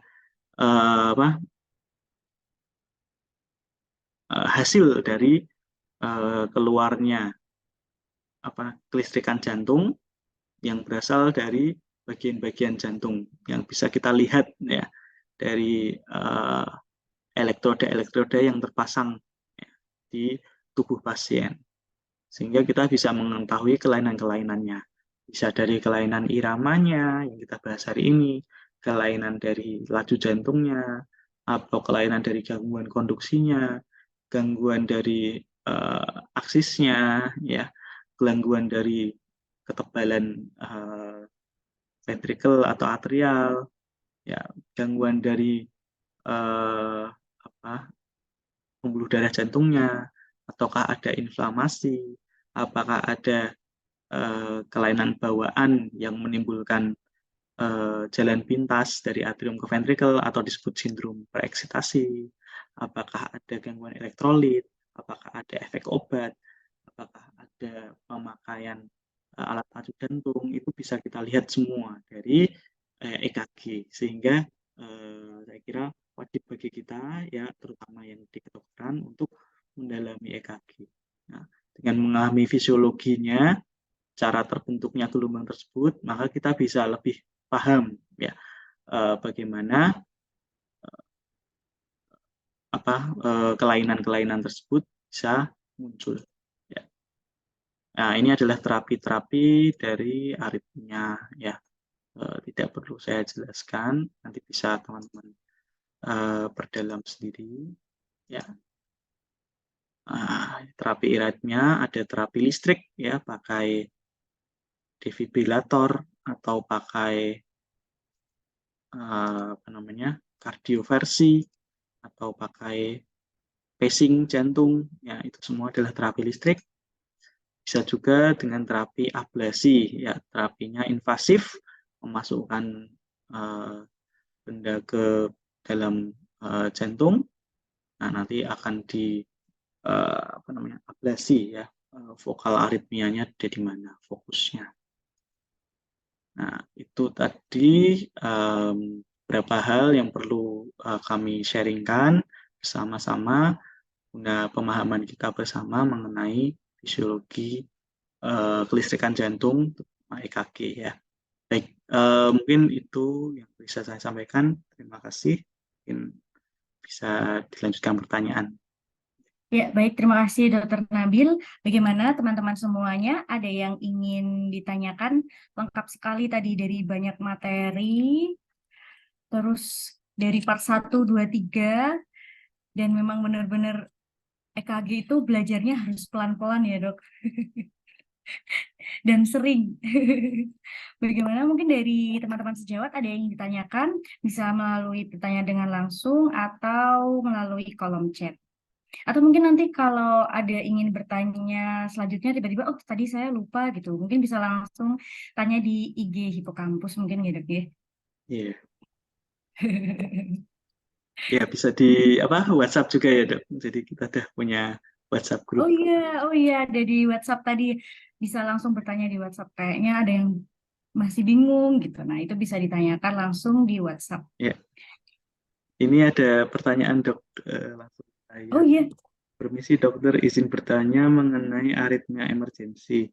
Mengapa algoritma tata laksana takikardi baru bisa dilakukan jika heart rate-nya lebih dari 150 kali per menit? Karena bukankah sudah takikardi kalau lebih dari 100 kali per menit? Ya, ya jadi monggo dokter ya dijawab. saya lanjut langsung ya dok. Jawab. Iya, Jadi siap-siap dokter, monggo dokter. eh, ini ada algoritma aritmia ya. Mungkin ini yang 2020 ya. Mungkin teman-teman bisa cari yang lebih baru. Em, jadi kenapa kok takiaritmia dimulai dari 150 kali per menit ya? Karena kalau jantung ya, jantung itu kan memompa dari atrium, ventrikel, atrium, ventrikel. Bayangkan kalau 150 kali per menit ya, ini tidak beraturan ya, dan pasti apa darah yang terpompa ya itu akan menjadi sedikit. Karena kenapa? Karena tidak ada waktu untuk mengisi ya, atriumnya, ventrikelnya nggak ada waktu untuk mengisi. Dia mompa aja, mompa tok, tapi nggak ada waktu untuk mengisi ventrikel atau atriumnya. Sehingga nanti apa cardiac outputnya ya, darah yang dipompa itu akan menjadi sedikit juga ya, yang menuju ke seluruh tubuh. Nah, kalau dia semakin cepat, maksudnya semakin nggak ada yang diisi di atrium dan ventrikel, sehingga nanti akan terpengaruh di hemodinamiknya pasti ya, karena terlalu cepat darah yang dipompa juga tidak banyak karena nggak ada yang mengisi, nah sehingga nanti akan menimbulkan gangguan hemodinamik. Jadi biasanya ya yang kalau terlalu cepat itu biasanya kalau 100 masih bisa ditanggulangi. Tapi kalau udah 150 ya, nah, tadi teman-teman bisa lihat ya kalau 150 itu kira-kira gelombang P-nya itu sudah nggak ada ya. Gelombang P-nya sudah tertutup oleh gelombang T ya, sehingga menimbulkan SVT tadi ya dan lain-lain ya. Nah, jadi kalau sudah lebih dari 150 biasanya sudah tidak sinus takikardi lagi, sudah bukan karena pengaruh simpatis lagi ya, tapi karena ada gangguan patologis. Nah, sehingga di sini algoritma takiaritmia mulainya itu di 150 kali per menit ya, untuk apa namanya mulai tata laksananya itu disebut takiaritmia kalau lebih dari 150 kali per menit. Karena kalau masih 100 itu 100 lebih itu masih bisa karena simpatis tadi ya. Efek simpatis itu bisa menimbulkan sinus takikardi. Nah, mungkin seperti itu ya dok yang kami tahu. Ya, terima kasih dokter, penjelasannya sangat jelas sekali ya. Semoga tadi yang bertanya terjawab. Mungkin dari teman-teman sejawat ada yang ingin bertanya kembali. Oh ya, untuk teman-teman sejawat juga, atau mungkin bisa di-share ke teman-teman yang lain, kalau nanti ke depannya Hipokampus akan selalu mengadakan ini ya dok ya, materi-materi seperti ini, free webinar gitu dok. Atau mungkin Iya, bisa usul ya dok ya, materi apa yang sebaiknya kita sampaikan dahulu, karena banyak sekali sepertinya ya dok ya. iya dok. Ya, jadi nanti ke depannya ini saya cuman sebagai korban dok. Sebagai korban, Awalan tapi ya, jadi bermanfaat untuk kita semua, bermanfaat ya untuk dok. teman-teman semua. Jadi saya sebagai korban awal nanti untuk bicara selanjutnya pasti lebih hebat-hebat lagi yang ada di bidangnya. Jadi teman-teman bisa mengikuti webinar-webinar selanjutnya. Ada Opjin mungkin nanti selanjutnya dan lain-lain. Sangat menarik sekali nih. Jadi harus dipantengin terus sepertinya ya dok ya, IG hipokampusnya. Baik, sepertinya jam sudah menunjukkan pukul 21.14. Jika ada ingin bertanya, mungkin nanti bisa disambung di Instagram atau di WA tadi ya dok ya.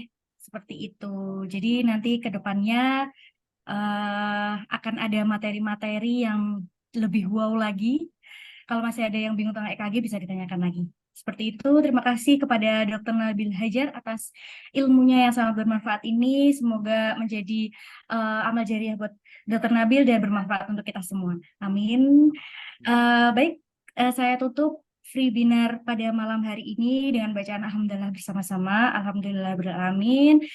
Bila taufiq wal hidayah, wassalamualaikum warahmatullahi wabarakatuh. Saya Dr. Dinda undur diri. Terima kasih Dr. Nabil dan teman-teman semuanya.